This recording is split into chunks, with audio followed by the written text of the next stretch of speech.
Good afternoon and welcome to IFPRI. I am Rajul Pandya-Lorch. I'm Director for Communications and Public Affairs at IFPRI, and delighted to welcome you to this event on key messages from the Global Forum for Food and Agriculture 2020 event, Trade for Secure, Diverse and Sustainable Nutrition. It's jointly organized with the Federal Republic of Germany to the United States. Delighted to do so. Thank you for those of you joining us here in person. It's a beautiful day. Those of you joining us online from around the world, look forward to having you with us. And to those of you who are going to be watching this video in the days and weeks to come. We have a wonderful program lined up for you, organized by my colleague Valeria Piñeiro. Valeria is going to be the moderator for this event. She is Senior Research Coordinator at IFPRI, and we are in excellent hands with Valeria. Valeria, welcome.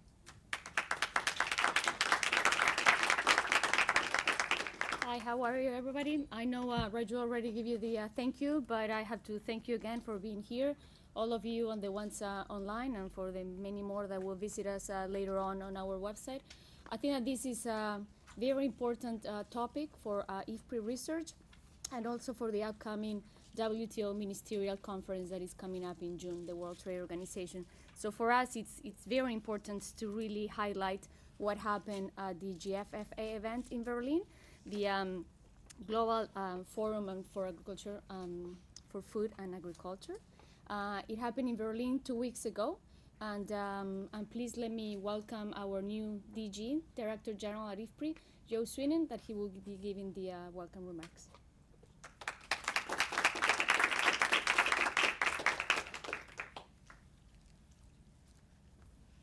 Good afternoon, everybody. It's a great pleasure for me to stand here. This is the first time I'm introducing such a panel, and it gives me great pleasure to do so, particularly because of the topic. I was actually trained in my PhD years as a trade economist, ag food policy trade economist, and then over the years I've done all kinds of other things, so it's glad to be back here on the panel on this.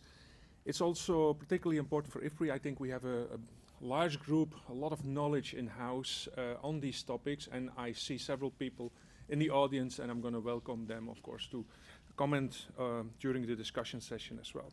So this is the second time this is organized. I hope this is the beginning of a tradition in our collaboration. For me, it was the first time I was in Berlin, actually, at the meetings. I've heard so many different stories about this, that it was a great event, and so I once got invited 10 years ago or so, and then I couldn't make it, and I never got invited again until I didn't come to IFPRI to get invited to go to Berlin, but it's a nice fringe benefit. Okay, so the Green Week is a gigantic operation, and then the Global Food, the Global Forum for Food and Agriculture is organized next to it. It was a very impressive set of organizations, set of panels that we had there. I participated in one panel on trade in Africa, or with Africa and the world, Africa and European Union, and another in more generally on trade issues. There was also a ministerial meeting on the Saturday, which was very impressive. I mean, there was representation from, I think, 70 different countries. Excuse me? 71. Which mostly ministers there, or deputy minister. And a communique was produced at the end of the meeting, and so the communique was very impressive, I thought, in the extent that trade was being emphasized as a very important engine for sustainable development, for sustainable nutrition. Okay, and so I remember the representative from OECD, Ken Ash, who will actually be here in a couple of weeks, talking about these things, saying that, well, we all hope that all these ministers now go to Geneva and say the same thing what they're saying here today in this communique. That would really help the moving forward the Geneva agenda as well. With that, I just want to thank Rajul and Valeria for organizing these things, and of course welcome our co-organizer here, and basically give him the floor now, I think. Thank you.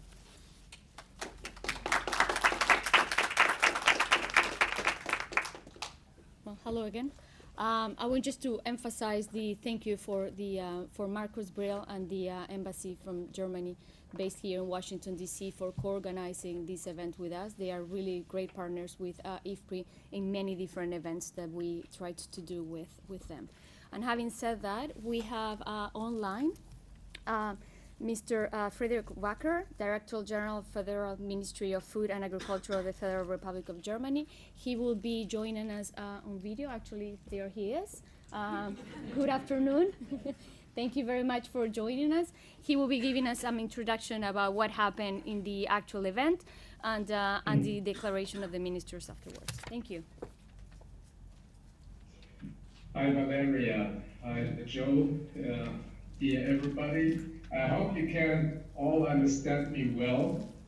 I'm delighted that you are giving me the opportunity to report about the outcome of the latest GFFA in Berlin that took place 2 weeks ago, and thank you for the kind words and comments you made, Joe, on your impressions at the GFFA.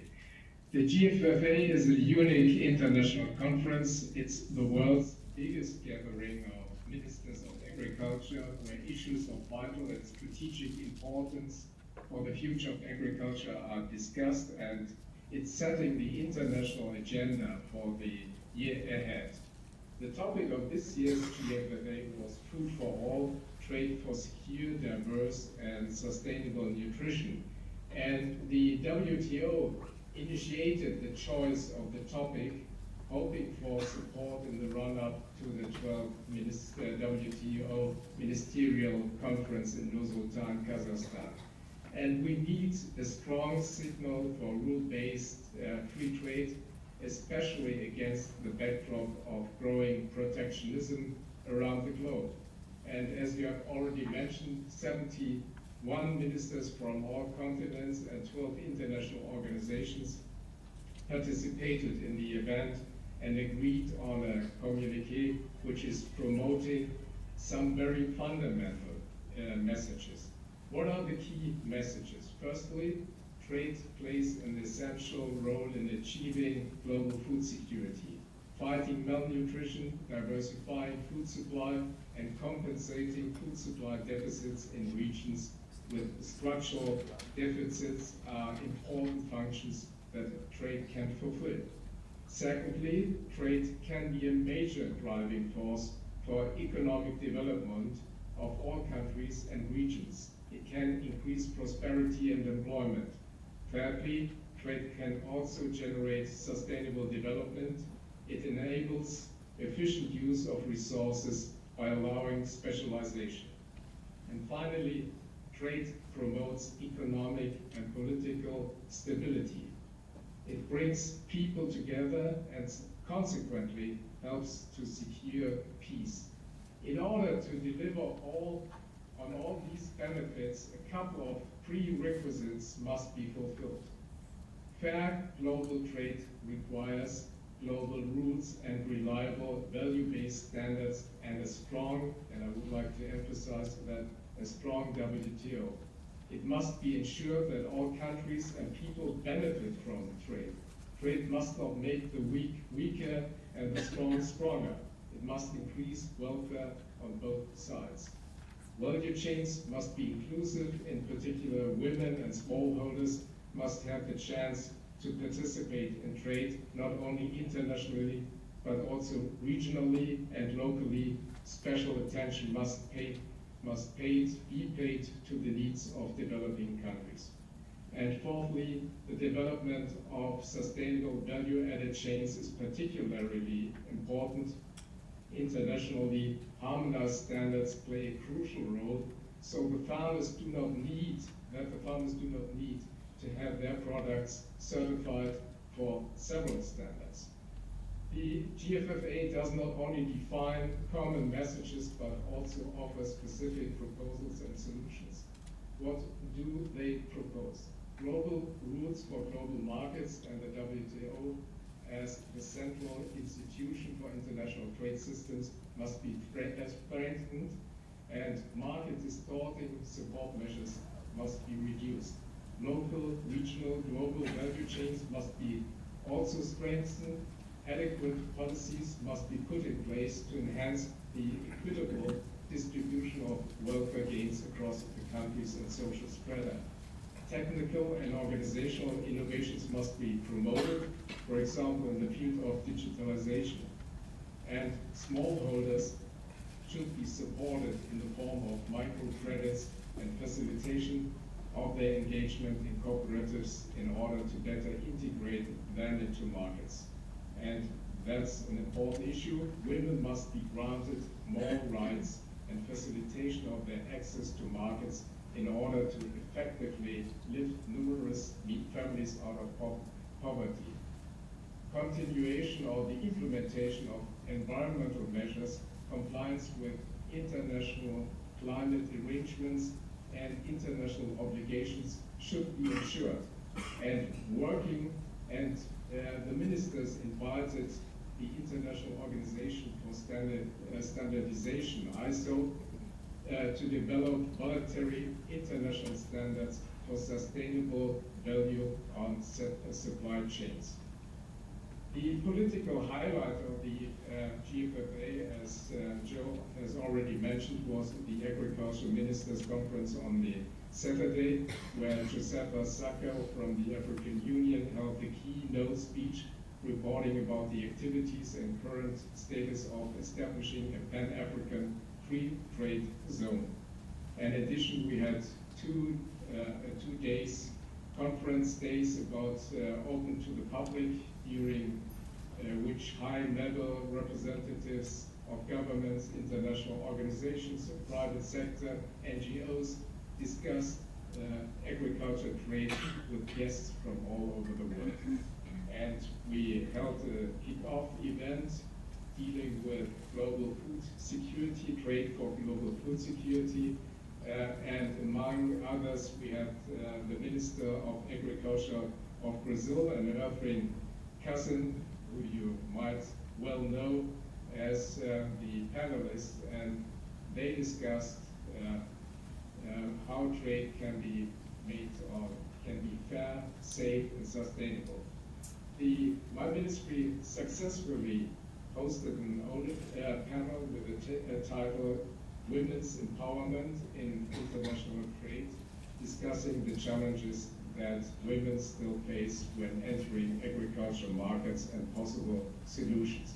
Overall, it was a very successful conference with 2,300 guests from 110 countries, and I would like to thank your director, Joe Swinnen, for the input he gave at the high-level panel, and I could assure you, you will be invited again.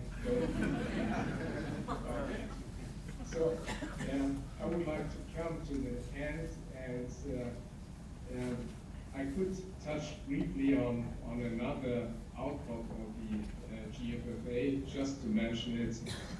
We supported the establishment of the International Digital Council for Food and Agriculture. The concept was presented by FAO and welcomed and endorsed by the ministers. The idea for that was born at the GFFA 2019, and now it will be established. If you're interested in that, I could touch on that and provide you with more details in the Q&A session. And I've spoken for much too long, and I will come to an end, and thank you for your attention. Thank you again for giving me the opportunity to present this. Thank you. Well, thank you very much, Mr. Wacker, and we will see you later for the Q&A.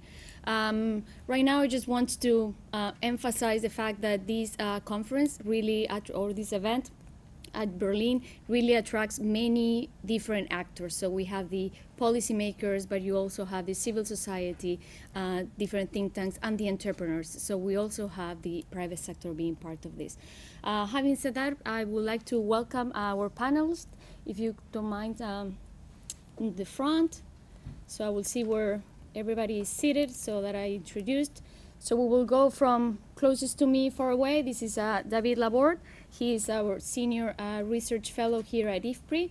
Then we have Martin Van Nieuwkoop. He is the global director of agriculture and food global practice at the World Bank Group.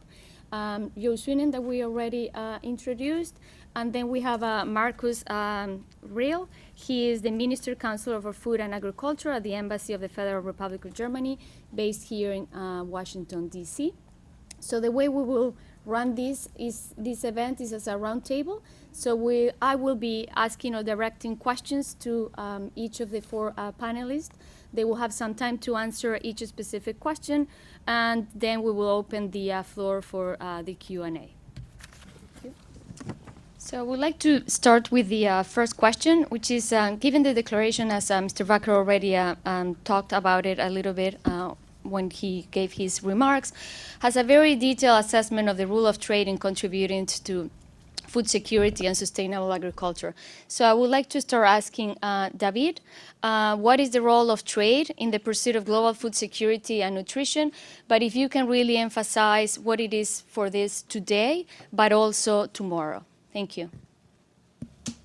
Thank you, Valeria, and thank you everyone for being with us now. So my background also, I'm a trade economist, so saying that trade is important is not a big novelty for me. If you listen to trade ministries, they will say the same thing, but I think that what was quite strong in Berlin is that the Ministry of Agriculture recognized the role of trade to achieve global food security, but also local food security.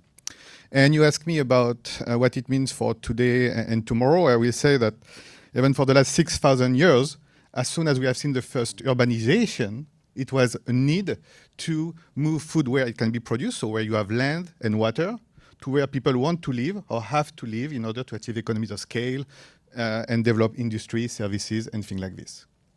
So this is something we have seen over time, and today it's going to be even more important because first, to some extent, we have occupied most of the space that we have on the planet, that the population is growing, and that the distribution of natural resources, so land, water, but also good soil, and the distribution of the population doesn't match, is not going to match. You know, we have different regions. Latin America has basically finished its demographic transition. The population is not going to grow so much.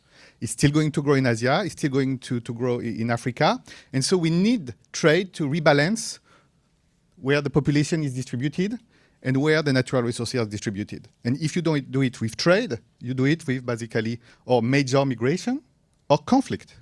So really, this is why this link of trade as engine of peace and growth is quite important.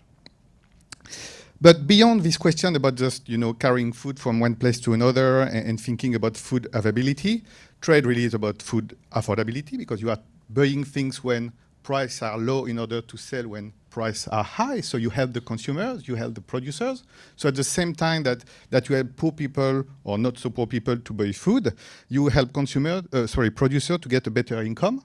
That also will be part of their food security strategy. You know, what is important when you are facing food insecurity is what is your real income, and trade will contribute to it. The last two aspects that are quite important today, I think, is the diversity. So with trade, you get better nutrition. You are not just doomed to consume what you produce in your specific location. So that's good for consumers, meaning that you can access to olive oil, you can access to quinoa, you can access to all of this good product from a nutrition point of view. You can also do it just to get pleasure from the food. You know, you may like to have different type of wine, you may like to have different type of coffee. So consumers like it. And it's an opportunity also for producers and for small and medium producers. You know, it will be very difficult for some of them to make money in the commodity markets where they cannot achieve economies of scale. But in niche markets, so in answering the specific need of specific consumer, that doesn't need to be in their country, you can achieve this. And last dimension is stability. With trade, you pull risk. You are disconnecting your specific weather shock in your country or your pest and disease from what's happened abroad. Today, of course, people are focusing on another disease happening in China. But in the last few months, we had the African swine flu that has decimated the pig population in China. And Chinese people are very happy to have world markets providing meat when they cannot buy it locally. So you can have different type of shock and trade help with this. I will just conclude to say that I have started with this question of population and cities and things like this. Nowadays, we cross borders when we trade. And it's where we need cooperation, coordination. When you trade within your country, you have institutions that will take care of all this problem. When you do cross-border trade, you need to make sure that you have a governance that can tackle this. Thank you. Thank you, David, very much. I'm very thankful that you mentioned the pool risk and also the distribution of natural resources through trade. And I will also add the knowledge as well, so that it helps trade rebalancing those things. And we will get back to that with the other questions. Marcus, if you don't mind also commenting on this question. Yeah, thank you, Valeria. And then first of all, I'd like to thank you for setting up this meeting with us, all you, especially you, but all of you colleagues as well. I think that's a great event and a great opportunity. Yeah, I more or less agree with what David has pointed out, and we all know this figure of nearly 10 billion people on Earth by 2050. And we all know that agriculture to feed this increasing world population and to reach the objective of Agenda 2030, especially the Zero Hunger goal, world agriculture needs to produce an increasing amount of food, and that food must be safe and it must be affordable. That's very important. And one more aspect, it must be produced in a sustainable way. And discussions in Berlin showed that all participants broadly agreed that ag trade can play a very important role to this. As David already mentioned, and as was pointed out by the ministers in the ministerial conference in Berlin, the resources worldwide and the opportunities to produce food are very different around the globe. And still we have about, I don't know, 40, 50 countries that just do not have enough fertile arable land to produce enough food for their population. So to permanently supply these countries and communities with food, there was broad agreement trade is just indispensable. It's a prerequisite to reach that. Another aspect that was discussed was the contribution of trade to mitigate or reduce volatility in prices, which is also an important aspect for food security, because it usually has the most adverse impacts on low-income households and vulnerable communities. So, and more general, David also mentioned trade, not only ag trade, but also ag trade can have a major contribution to the development of prosperity, to the reduction of poverty. There are many studies that show that regions or countries that are engaged in extensive trade have higher growth rates, more opportunities, more jobs, and a wider range of products that they offer can to affordable prices and higher competitiveness. So to wrap up the discussion in Berlin, and I'm happy to have two guys here. They were in Berlin. I only have second-hand information. They had first-hand insight. Was that there was really broad agreement that trade today and even more tomorrow, facing the challenges of climate change, is indispensable for global food security. Thank you, Marcus, and thank you very much for bringing the idea of the role of trade and growth in the countries that's connected to accessibility and affordability, of course. And now I would like to move to a second question that also, based in the communiqué that we already talked a little bit about, communiqué really called for action to address making food value chains more inclusive, sustainable, and safe as well. So commenting on that, I would like to see if, Jo, maybe you can take this question, which could be, how can regional and global value chains be made more inclusive and sustainable? Thank you. Good afternoon again. Thank you for this question. I have spent much of the last 15 years actually thinking about value chains. And so I'm very happy to get this question. The first thing, if you want to make them sustainable and inclusive, they first need to exist, okay? And so in many cases, global value chains don't exist. And so if you, for example, look in, and of course, we're mostly interested, I think, in developing countries here, then you see, if you look at developing countries, see where the value chains, and particularly global value chains, exist, it's in high-value products, okay? They're highly concentrated in that particular part of the agri-food sector. And why is that? Well, the reason is that these global value chains typically imply high demands in terms of food safety requirements, food qualities, on-time deliveries, technology that needs to be used and is specific, etc. And that's costly, okay? And most poor farmers don't have that. So that means that these value chains are at the same time when they're sourcing product from developing countries, they're actually bringing in technology, know-how, management advice, etc., right? Now that involves cost, and because it's costly, also the local certification, that means where do they evolve? That's where there's money. And where is there money? It's in the high value chains, okay? And that's why in low value chains, it's much harder to get these things going. For example, IFPRI has done a study a couple of years ago in Ethiopia, was led by Bart Minton and his team, on basically why there was so little take-up of voluntary sustainability standards in the coffee sector in Ethiopia, which is a really big sector for them, very big export sector. And the reason is big because basically to the farmers, the costs were almost higher than the benefits. So the premium they got were not enough to cover, or hardly enough to cover their costs. So they didn't bother to do it. Another factor is, of course, and this is more from a public good perspective, public investment, is the need for certain infrastructure that's needed, certain institutions that are needed to be in place in order to make these things happening. And I think this comes back, if we're going to talk about the policy implications, etc., we need to come back to that. What we see is that the standards and the quality requirements have really exploded in the last 15 to 20 years, okay? Essentially since 2000. And that means it's much more costly, much more difficult for poor countries to address these things in global trade. But what you see, again, in these high value chains, that high value exports have actually grown tremendously, something like × 5 over the past 15 years. So it is possible, and if you can address them, it's really profitable. And typically studies show that the trends, that the impact effects are actually quite strong. Did I use up my time, or have not 30 seconds? Okay, last point then. The question is, okay, we have values, but where does the value go? Where does the profits go? Okay, and typically if you look at the trade patterns from Africa, for example, you see that Africa is essentially mostly exporting raw material still today. And so and if you look at their import structure, it's mostly processed products.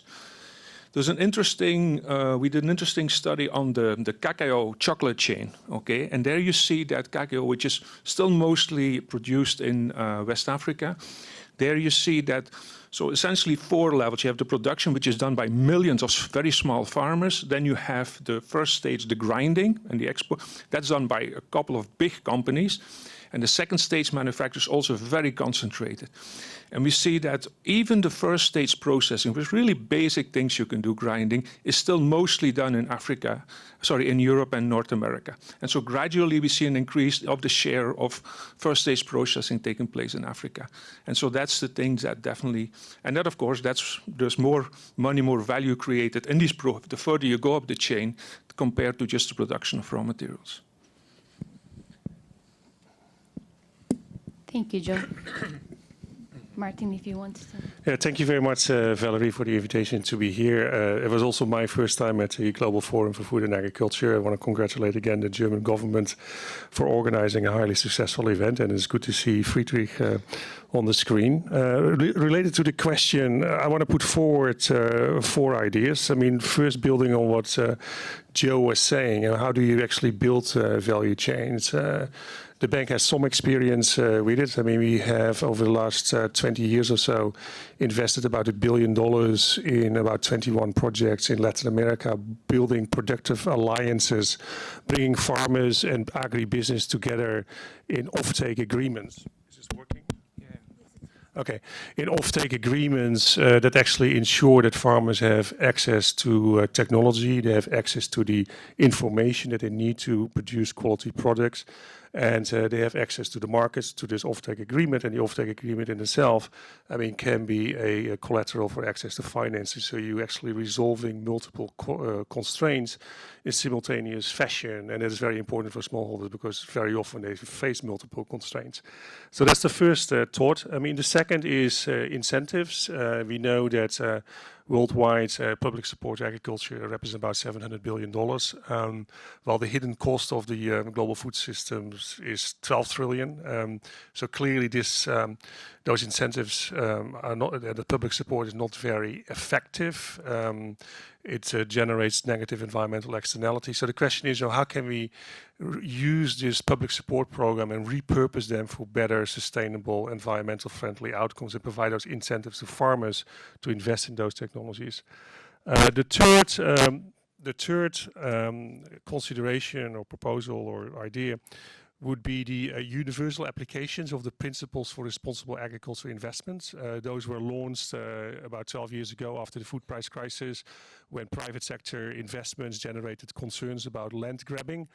So those principles are in place. I mean, the World Bank has working with UNCTAD in also preparing a lot of knowledge notes how to apply those principles, and they cover community engagements, empowering women, even how to promote to private investment, food security and nutrition. So application of those principles will also help to make value chains more inclusive and sustainable. And the last thought would be to kind of unlock the potential of information technologies. When it comes to inclusiveness, I mean, information technologies can contribute through better transparency for farmers in price discovery, thereby empowering them in price negotiations. They reduce market transaction costs, so through e-marketing platforms, for instance, and that will enable smallholder farmers to better access markets. And of course, I mean, technology transfer to e-extension. And when it comes to sustainability, digital technologies can play a role in improving traceability. I mean, so that consumers know production and production standards through the value chains, and actually farmers can maybe get a premium for that. So those would be four elements or four pathways, I mean, to make global value chains more inclusive and sustainable. Thank you very much. So I think that both answers complemented very well each other. Joe mentioning really that we need to have the right environment in order to be able to really develop these value chains, and then they give the right incentives to farmers and the whole, all the actors that are involved into the value chains to be able to really make it more sustainable, but as well as inclusive and safe. With this, I would like to move to the third question. Which the question of what are the regional public goods and institutions that governments and donors need to invest in to ensure that trade contributes to food security objectives. I would also like to add a little bit saying while promoting innovations that will help reduce the environmental footprint. Having listened to Mr. Wacker's intervention, I think that we can also add that little one there in the question. And if you don't mind, Martin, if you would like to start answering this one. Okay.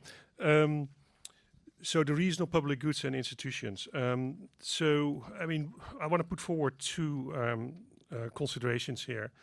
I mean, one is, I mean, clear, I mean, by 2050, I mean, the global food system, you know, needs to provide food to 9.8 billion people. I mean, 2 billion more mouths to feed by 2050.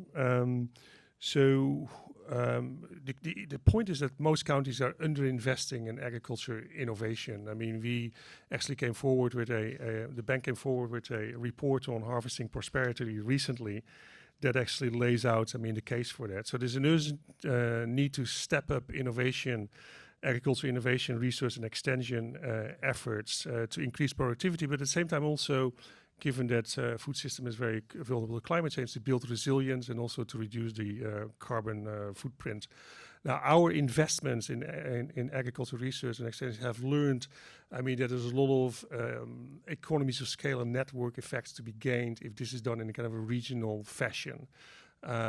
So that would be a regional institution or regional public good that could be supported by the public sector. And when you do it in a regional fashion, then the benefits of this research and of the research and extension will also be more easily shared, because what you need also is harmonization of the regulations to release new seed varieties, registration of fertilizers and plant protection materials.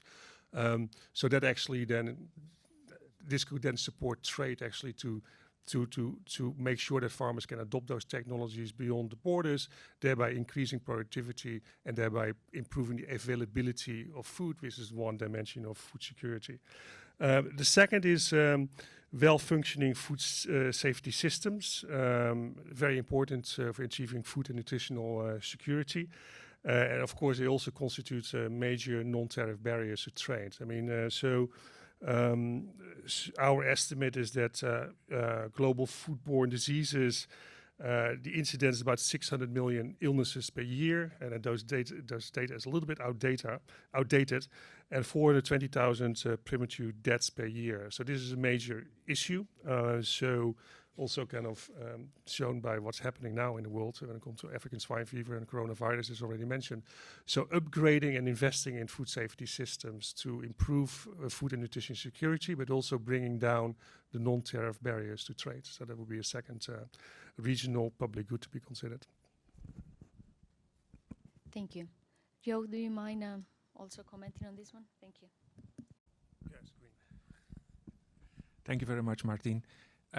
So I had a couple of things which overlapped with Martin, so I'm not going to repeat some of these.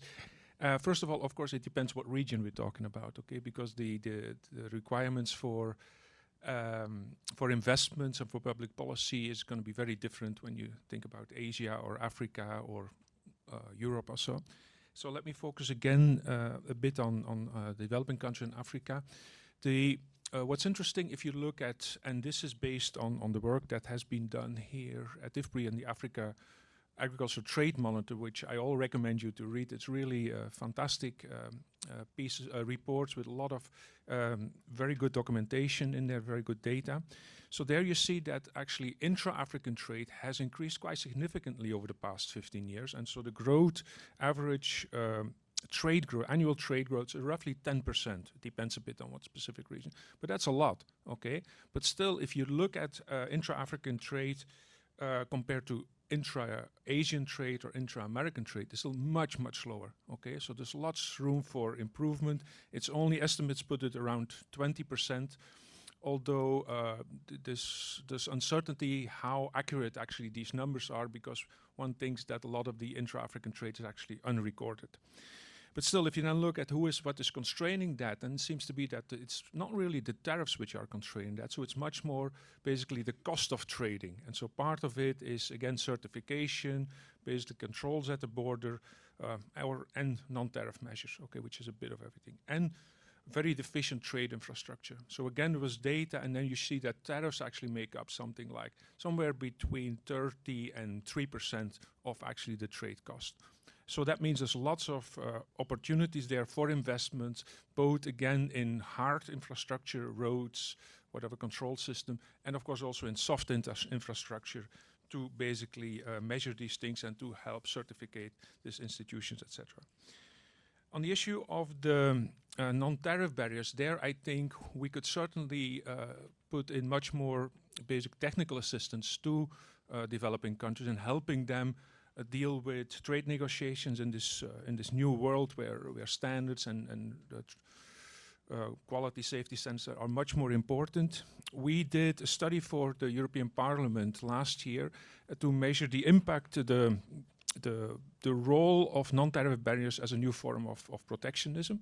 And so there are, at the WTO, there you have a committee where you can launch a complaint if you think that another country is using basically SPS measures as a form of protectionism, okay? So what you see, what's very interesting is the top two countries of the ones who are launching complaints and the ones who are receiving complaints are the same. It's the EU and the US, okay? And in the top, so roughly 20% of the complaints in both measures go to the EU and to the USA, okay? And there's hardly any developing country outside China in the other list, okay? So, and essentially what happens is that developing countries just don't get there, okay? Because they're not ready for making the arguments, for bringing the things to the table and for defending themselves. So that's clearly an important factor. My last point is on the sustainability issues. Again, work which is done both at OECD but also here at IFPRI on the interaction between trade policies and the environmental effects of trade policy. So initially, most of these indicators were there to measure, okay, what's the impact on trade, the market distortions, etc. And now they are using the big models to basically also measure what the impact on climate change, etc. And so what's interesting is that the effects are quite complex, okay? And so I see David looking at me because he did all that work, so what I'm going to say. But in any case, some of the results seem also to suggest that, for example, decoupling subsidy systems is good both for reducing market distortions and for the environment. But in other cases, it's more complex. But I'm going to let David explain the details of the models there. Thank you very much. I'm very glad that you really mentioned the fact that all regions are different, and but something that it is in common is the need to harmonize. And what I mean harmonize is everything that relates, between safety issues and all the other aspects that you just mentioned, and the technical cooperation, how important it is to be there for developing countries in helping them overcome all these issues about it. And our last question for the panelists. I would like to talk a little bit about the World Trade Organization and the ministerial conference that is coming up this June. So I think that in the declaration, it was very clear the importance of dealing with the Agenda 2030, also the Paris Agreement related with climate change, but also they mentioned many, many times the WTO. So my question is, moving towards the next ministerial, what are the important topics that will contribute to a sustainable global food system? With this, I would like to ask Marcus first if he can comment on this one. Thank you. Very important question, and actually it's one with a kind of a personal touch for me, because when I started working for the Ministry of Food and Agriculture in 1994, it's a long time ago, the first task I had was the implementation of the results of the Uruguay round into our common market organizations. And these days we had quite a few of them, so basically one for each and every major product or groups of product. And I can tell you they were all different. They all provided for different instruments and mechanisms for on the import side, on the side of the domestic support, and albeit a bit less also on the export side. And for ex-students, it was a nightmare to learn all that stuff. All the more exciting it was to see that transformed into a rule-based and clearly structured and widely harmonized system, and to be part of this process. So right from the beginning, I'm one of the greatest fans of WTO and the multilateral approach, and always thought that is an excellent basis for future work and progress. And I think for quite a while that worked out quite well. We saw a considerable or significant decrease of trade distorting domestic support measures. We saw export refunds and export credits basically disappear, and we also see that many WTO members actually apply lower tariff rates than those bound in the WTO. And all that created a quite trade-friendly environment and helped to promote ag trade and also ag production, and thereby contributed to support food security. And we're all aware that since a couple of years, this global system is got into some enormous pressure. We see a comeback of trade distorting subsidies in some countries. We had to realize that within the WTO process, the progress made during the last couple of years was quite limited. And then, of course, we have the trade conflicts during the last two and a half years, and all that created a lot of uncertainty, and that is not good for trade, and that's not good for agriculture. So against this background, ministers in Berlin made a very strong statement, and you find that in the communique, which is available on the website of GFFA, and a strong commitment to a multilateral and open and transparent and non-discriminatory trade system. And at the same time, they reinforced also the commitment to special and different treatment for developing countries. But they also highlighted the need for an update of global trade rules to adopt them to new to shifts in policy, to shifts in markets and new technologies. So I think that's a big challenge, and hopefully in Kazakhstan and around all the work around there can be made some major progress. Oh, I forgot this dispute settlement body, of course, which is blocked now and which is pivotal for the whole system. So the major topics for Kazakhstan would be to address the question of trade distorting subsidies in agriculture sector, the dispute settlement body, and hopefully some tangible progress can be made. Trade barriers and trade distortions reduced, and thereby promoting ag trade and ag production around the world, and by that increase or improve food security. Thank you. Thank you very much, Marcus. David, do you want to comment on this? Thanks. Of course, yes, I want. So yes, I will start when I have stopped before about this question. As soon as we cross border, we need policy coordination, and we need border policy coordination. So all this standard trade policy about some export subsidies, they have been dealt with in Nairobi a few years ago. Tariffs, other type of regulation at the border, but when you are in the farm sector, you have also to deal with all the domestic policy, all the domestic support that is given to farmers. Just a small parenthesis, all countries in the world today are not providing positive support to agriculture. There is still a number of countries, in particular in Africa, that are basically taxing their farmers, so it's still an issue. But with the level of development, what we see is that countries are basically using taxpayer money to support their farmers. And I mean, there is an objective reason to do it. There's a number of market failures affecting the agricultural sector in particular. There's also a political economy around it. No society really want to pay the true cost of food. And if we have discussed that, yes, the farm sector is generating negative externalities, and when you are a taxpayer, you may want to make sure that your tax money is delivering for what you want. And today is job, economic growth, but also health, environment. The goal is not to bash the farm sector. We have to acknowledge no farmer, no food, no humans, no human, no GDP. So the gains of the food system is good. It's great. But there are still some costs we want to target because some of these policies are not optimal.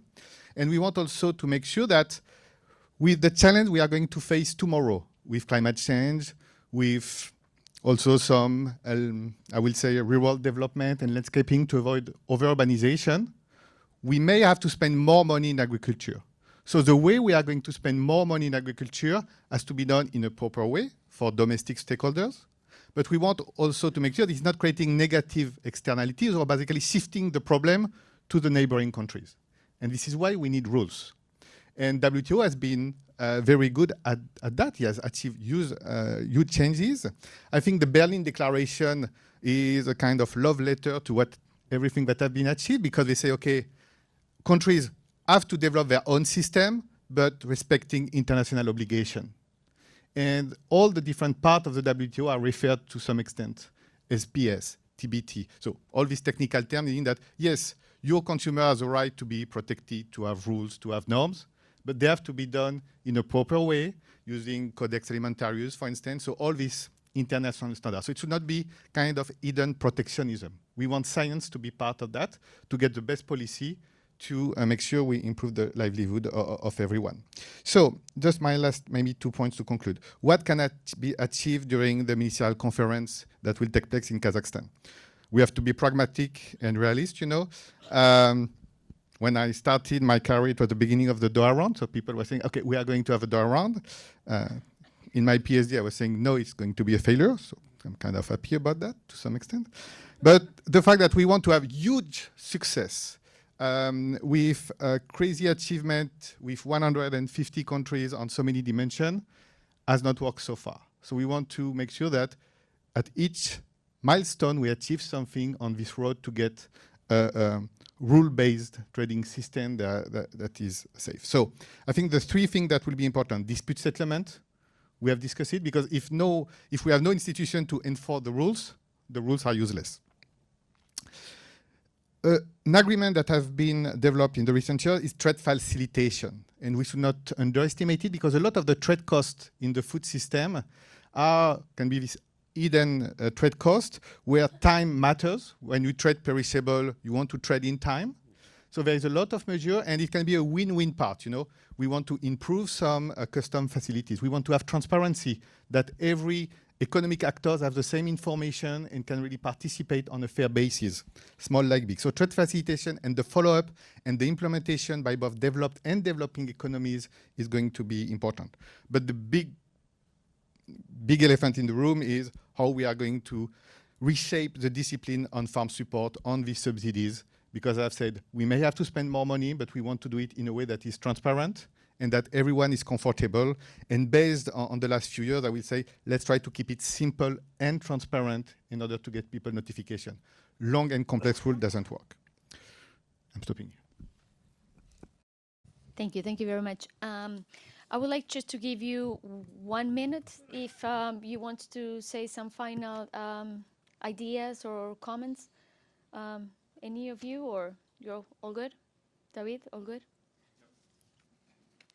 No, because I've started to say that trade is great, but trade is not the only solution and will not solve any problem. Trade is about maximizing economic outcome. So if you're in a perfect world without externalities, yes, at the same time that you are maximizing economic outcome, you are maximizing welfare.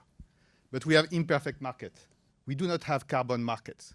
We do not have water markets. We have countries where land rights are not respected. So of course, if you have trade in this setting, trade alone will not fix all the problems. Okay, so with that, yes, Marcus, please. Perhaps one additional remark to question number 2. I'm not sure it was mentioned. One thing which is very important in terms of sustainability from our point of view, or from my point of view, is the food waste issue. So the food waste and food lost all along the value chain has a huge potential to improve, and both in terms of sustainability and food security. So this is one thing we should keep in mind in relation to sustainability, trade and sustainability. Thank you, Marcus. Thank you for that last comment. But with that, I will open the floor for questions. We will have Mr. Wacker. Is he okay? There we go. Hello again. So if he's also available for answering any questions. So before you start, I will give you some time to think about it. And in the meantime, I will ask the first question. And I will like to ask David if he can comment a little bit in the work you've been doing with some of your colleagues about emissions and farm support. Thank you. So yes, briefly, it's a thread of work we have started a couple of years ago here, in particular in collaboration with the World Bank. And it's directly linked to my last point. We like trade. We know that trade is going to maximize things. Therefore, removing policies that hurt trade is going to be good for economic outcome. But what it means for environmental outcomes. And what we see that the complexity of farm policies, and at least the different instruments that governments are using today to support their farmers, can have contrasted impact on environmental outcome. And just to take the most simple example, if you have a tariff, you are taxing basically food imports, so your domestic price is high. So of course, your domestic producer will produce more, but overall, consumption is limited. And the best way to limit emissions is to limit consumption on the short time, I will say. Now, when you removing tariffs overall, if the current technology is going to improve emissions. At the opposite, subsidies are increasing production, are basically also decreasing market price, and are supporting indirectly consumption. So removing the couple farm subsidies we have today will reduce emissions. Of course, depending on which sector you are, which country you are, we have to be much more careful. But globally, this is the type of message we have. So just saying, okay, let's remove all the policies. It's not going to have the effect we may think about solving the problems of environmental externalities. So the question about how we can repurpose this money and what type of good policies versus bad policies within the box of farm policies, that's the future, both for policymaker, research, and at the end also defining what the society wants the food system to deliver actually. Thank you, David. I'm sorry that I put you on the spot, but I thought it was an interesting one. Does anybody have any questions in the room? Rob, please. No, thank you. Interesting discussion, familiar territory. Just had a question to Jo, what you said about food standards and assisting African countries to negotiate in trade negotiations. So my question is, what would you help them negotiate? I assume it's not to complain better, because there seem to not to be complaining enough. But what would you negotiate in terms of when it comes to non-tariff barriers, particularly food standards in trade, which is an obstacle to many developing countries?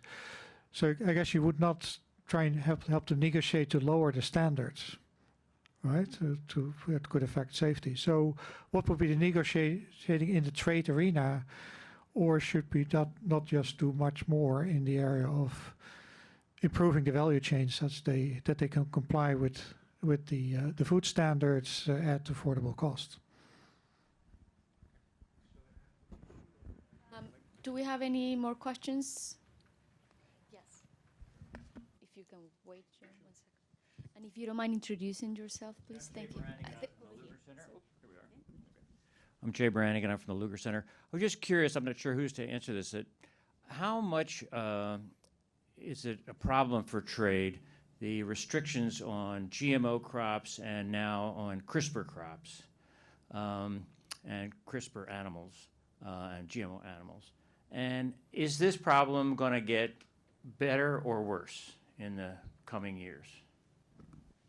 We have one more there, Corinne. Thank you. Jeanette Trammell from the OAS.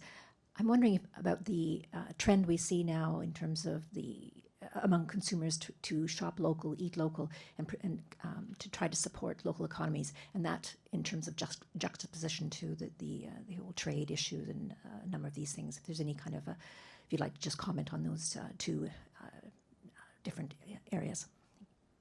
Thank you. Jo, do you mind starting right now? Thank you. Okay, let me start with Rob's question. I can say something about the other two questions as well. Rob, my point is that, well, if you look at the literature on the impact of standards, okay, safety standards and quality standards, etc., on trade, right, on trade distortion. I mean, the literature shows very mixed effects. Okay, it's almost case by case specific. And so the John Began, for example, from well, he changed universities a couple of times now. But I mean, he's done a lot of work on that together with students. Frank van Tongeren from OECD has done a lot of work on that. We have done work on that.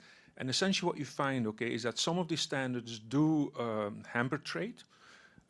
Many of the standards enhance trade, so they are a catalyst to trade, so reduce transaction costs. They also reduce consumer asymmetric information, therefore stimulate consumption. And so the net effect is often commodity-specific, case-specific, etc. Okay, which makes, if you submit a claim, I mean, countries always complain, right? But that's not the point. The point is, when is the complaint justified? When is it really a non-tariff barrier, and when is it not? So to make that distinction, you need a lot of analytical capacity, okay? If we could do some of this analytical work, but then you still need to have the lawyers and the legal systems and the people making the case in the trade negotiations. I think that's where technical assistance can certainly play a role. The question on GMO and CRISPR, it's a very important question, I think, okay, or an issue. I'm from Europe, so I've been, every time in Europe when I participate in a panel, I said, I'm never going to participate in a GMO panel again, but then You know, when you have a painful event, after some time you think it's not too bad, it's not too bad. So you participate again. This was terrible, I never do it again. So the public opinion in Europe is so polarized, okay, on it, that it's basically any argument has no impact, because either you're in favor or you're against, and that's it. At the political level, it means that right now the votes in the European system, in the European Parliament, in the committees, is 50-50 roughly, okay? Now the problem is that in order to have an approval of GMO, you need a qualified majority, okay? That means you need something like 63% of the votes or something. In order to remove this, go back towards introducing more regulations, you also need a qualified majority. So it's a total stalemate. It's been that for 10 years, and I don't see anything changing in the short run. So that's on the GMO thing. On the CRISPR thing, I think there the problem is even more. So I think there's going to be not any change on the GMO regulation in Europe for the foreseeable future. CRISPR, I think everybody in Europe was surprised how this decision was made by the Court of Auditors in Luxembourg, Court of Justice, yes, to basically rank CRISPR methodology within the GMO regulation, okay? And I think it took a lot of people by surprise who thought it would have to go through some kind of a policy decision-make procedure where scientists could weigh in, etc. I think people were so upset about the regulations, well, particularly it was done by a court, that now there's a counter-movement and organization. Whether it's going to be successful, I don't know, because also the people who like to have this classification are also organizing themselves. I think on trade, you know, it's actually mixed, because Europe imports quite a bit of animal feed, okay, where it really matters, and there actually the farm unions have weighed in and say like, okay, it's fine, we don't have GM food, okay, but we import so much animal feed from Latin America or the US, we have to have that. I think the big impact, okay, is actually, and that's what I'm most worried about, is the regulatory impact on countries like Africa, okay? Because there's both a political impact, and there's also trade impact, that countries are afraid to introduce it because they can no longer export to Europe. But there is also kind of let's say, a global political influence playing there. And I think from a development perspective, I think that's much more important. Our last part on consumption from local, you know, I think if you look at the data, okay, on that, I've looked at a couple of sectors. These two things seems to go together, localization and globalization. Okay, that consumers do like more to eat local food and local products, but at the same time, there's more trade as well. And so what seems to be a contradiction, in practice doesn't seem to be a contradiction. These processes seem to be going hand in hand. Just one reflection on shop local, eat local, and you know, this is part of a kind of a larger kind of movement. It goes together, as Joe was saying. And I think, you know, it reflects, I mean, if you talk to agribusiness, I mean, you know, what is the future, what they're looking at when it comes to the marketing of food products. I mean, there's a trend towards connecting the consumers with the producers. So shop local, eat local is one manifestation of it. The other is, of course, the prospect that digital actually provides, I mean, to link consumers with producers across, I mean, geographical distances, and that's of course also happening with all the e-marketing, etc. So it's part of a larger trend connecting consumers with the people who produce the food that they eat. Yeah, and the traceability, no, that will apply also with the value chains that we were commenting before. Yes, David? Yes, thank you. I think on this question of technology, and it has been, the political economy has been well explained. And we need just also to be pragmatic in the sense that we have a lot of challenges. We need to adapt to new pest and disease, new conditions very fast. So we need to have various technologies. I'm not arguing in a case for one or the other, but we will need technologies. And we will need also a regulatory environment where people are ready to take risks and invest. And one of the big problems we see today, yes, there is people that will not even invest in some commodities or R&D in some commodities because they don't know if at the end they will be able to sell their product. And so that's a major problem to be dealt with. In terms of shop local and things like this, I think consumers should be totally free to decide what they want. But what is important, I think they should really know what is behind such behavior. So if I take once again, the example of people saying, oh, I'm not going to have a piece of cloth made with BT cotton because it's GM, and I'm buying organic cotton. I have to tell them, but the environmental footprint of organic cotton is terrible. So that's an ideology, but based on science. If you think about land use, water use, and other things, that's a choice. And same thing if you want to buy your local tomato, but your local tomato is basically grown in greenhouses that take energy from a coal plant, an electric plant fed with coals, it's much worse than carrying your tomato over 1,000 kilometers or 2,000 kilometers. So just make sure that people make the right decision, not based on things they believe, but on fact, and as scientists, it's our contribution. Yes, I think economists are scientists. My last point will be about this question of trade negotiation.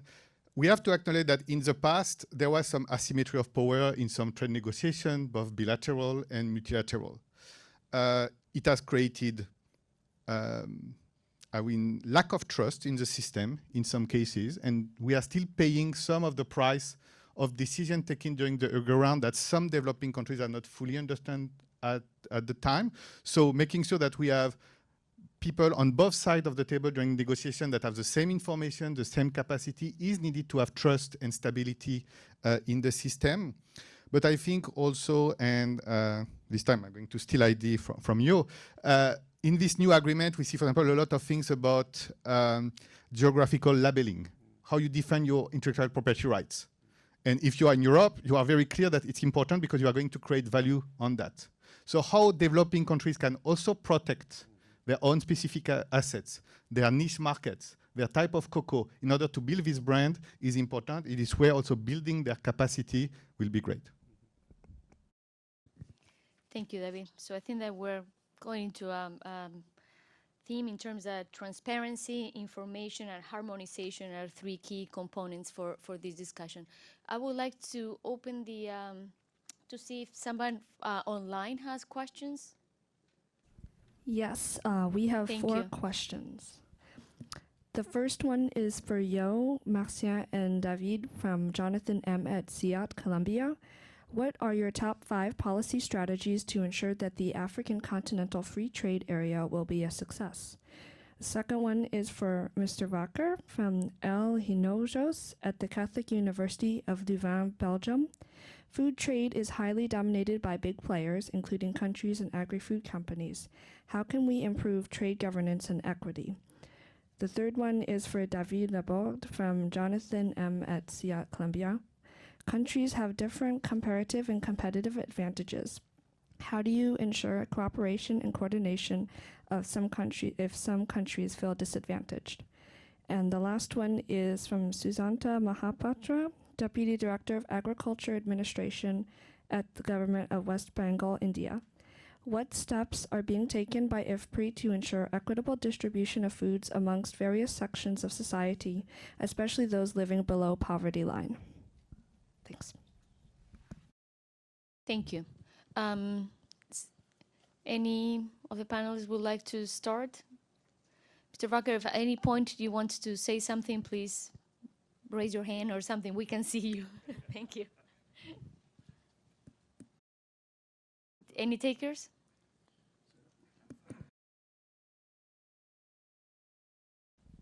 No, I started writing down my top 5, but I only got to 2, so maybe another panelist can add another 3 or so. So I think the question was, I mean, the top 5 policy to actually make the African Free Trade Agreement work, no? I mean, for smallholder farmers. And this, of course, was also discussed at the Global Forum for Food and Agriculture, and also emphasized actually by the African Union Commissioner when she did her, intervention at the forum. I think an important thing is to link farmers to markets. Important is to better integrate value chains, given that actually demand for food and the composition of the demand is kind of moving towards high value agriculture produce. I mean, fruit and vegetables, animal proteins when incomes rise. I mean, those are more perishable. So investments in agro-logistics would be one important consideration to kind of unlock the potential of the African Comprehensive Free Trade Agreement. Right now, there is underinvestments in the agro-logistics infrastructure because there's also a perception. I mean, this is not really a public good. This should be the private sector doing so, but of course, there are all kind of limitations for the private sector to make those investments because there's also public good dimensions to it. So there's not a lot of experience in public-private partnerships in agriculture. So how to make public-private partnerships in agriculture work for upgrading agro-logistics in Africa, I think that would be pretty much on top of our list. And the second then, I mean, the second priority goes back to what I already said earlier, and that is making sure, I mean, that farmers, what you see is very strong urbanization in Africa. So increasingly, consumers buying their food in rapidly growing urban food markets and a geographical distance between consumers and producers. Consumers don't know the producers anymore, so the demand safe food. I mean, to what extent can African farmers actually comply with the expectations and the demand that consumers have when it comes to food safety standards? So investing in food safety systems, making sure that farmers have the knowledge and the tools to comply with those, I mean, would be another important intervention, I think, to make sure that those benefits truly accrue to smallholder farmers. So agro-logistics and food safety, that would be my top two. Thank you. Anyone commenting on the Africa? Yes. And actually, it will allow me to answer the other question, because I think that the Africa Continental Free Trade Area is really the perfect illustration of what challenges we face. And I mean, the first one will, in order to make it a reality, we will need still a shift in the mindset of some policymakers. And yes, countries have different comparative advantages. It means that some countries have to be net food importer and others have to be net food exporter. Of course, that can change over time and technology, and for different products, the story can be different. But at one point, if you want to increase intra-regional trade, it will mean that some countries will have to import more. So if you have some countries that say, our goal is to be self-sufficient and we are going to do the IFCFTA, that's not compatible, okay? You have to accept it. Import is not bad, export is not good, that's part of the trade. And you can do a lot of intra-agricultural trade also, that's what we have seen in Europe. But in some cases, you have to accept to be a net food importer. And this has not been fully internalized, okay? Yes, increasing export, everyone agree. Increasing import, or let the other guy do it. So that means that is at the core of the IFCTA, behind it also the Malabo Declaration of the increasing regional trade and things like this. So, standard mind. After, make sure that policy can be enforced, because we have seen many agreements where people are saying, okay, this is what we are going to do. We have a treaty, and it's not enforced. So we will need mechanism that will force countries to comply. We will need to make sure that the private sectors can challenge local government, regional government to say, you are violating this agreement. I want to be protected. That's what we have in other regions of the world. We will need this type of body, an operational body in Africa, or people may have to go through Geneva to do it, but that will be key, to make sure that the civil society, the private sectors, make sure that what is signed is implemented. And that also requires some things. The third thing is competition law. When we and it has been raised in the question, if you have a big market, some big players can control it. And if you have a trade agreement, but you don't have something that can deal with competition law and making sure that there is no abuse of power, that's a problem. If you look at the European Union or at the US, yes, you have an integrated market, you have common rules, people are trading, and you have people taking care of the competition at the same level of scale. So I think in order to make sure that the benefit of the IFCTA go to all producers and go to all consumers, thinking about what is the competition law at the Africa level will be important. And then, yes, you will need to spend money in infrastructure and logistics, because otherwise it may stay a dream.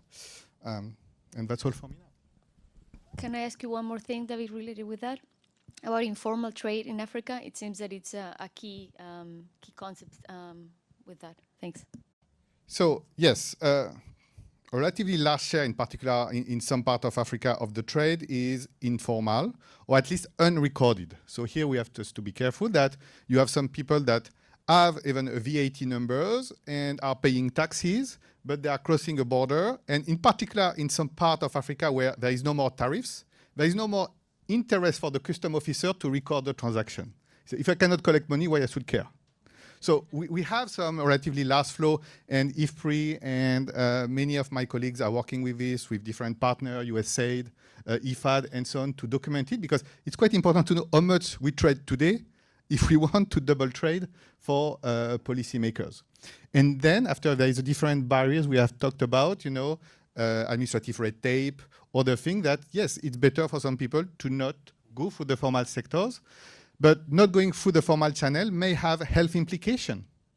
It's quite good to have SPS measure apply at the border. And just a small parenthesis on this, sometimes people think, oh, we are going to be contaminated if we buy food from afar and things like this. In the US, there is 100 times more case of food poisoning based on local food than on imported food, because we apply much stricter standards on what we import because people are controlling. I think we have one question in the back of the room, and we'll have time for one more if we do, and otherwise, so this is it. Thanks. Julie Kurtz from IFPRI. I was wondering if you could say something more about the winners and losers in trade. If a country opens up to trade and some farmers or producers have comparative advantage and others feel like they get thrown under the bus because they can't compete, and we know that for a lot of poor producers that sometimes labor mobility is not easy. So I'm wondering how we evaluate. It's one thing for a producer who has the ability to transfer to different kind of employment, but for those who may be poor and don't have that ability, either the mobility, the resources, the education, and then what that does just to the dignity as well as the economic survival of a community. Thank you. Anyone? All right, David, you are picked. Yes, I bring the code pick of winners and losers. So yes, trade, domestic or international, is not a rosy story where everyone is going to be happy, win, and things. It's about competition. Competition creates winners and losers. So if you have mobility, you can adjust. You can move from one product to another. You are going to move from one sector to another. And on the long run, everyone will be happy. So that's what economists will say. Now, on the short run, you have adjustment cost. There is economic cost, because if you are invested in even a new factory to process the local cocoa, and after opening you are not competitive, this is a sunk cost. These people are going to lose the money. If you have a piece of land and you can just grow a couple of crops, and now you are going to face global competition, the value of your land is going to deplete. That's your main asset. So you can become poor not only in income, but also in wealth. And this is something we see including in developed economies. When farmers take loans to buy a piece of land, and if following a trade policy or another policy reform, the price of commodities go down, they may not be able to pay back their loans, they are bankrupt. So the answer we have as economists is that you need to have adjustment package, you need to get training, because it means that structurally, these people will not be competitive. So on the long run, they will have to phase out, and it's better for their kids to get a good training and not to continue an activity that is not fruitful for them, than to stay there ad vitam aeternam, just subsidized by taxpayer money and basically become dependent of what people will do. So yes, I think that it's where basically going to free trade doesn't mean that government have nothing to do. I mean, going to free trade, government have much more thing to do and better thing to do.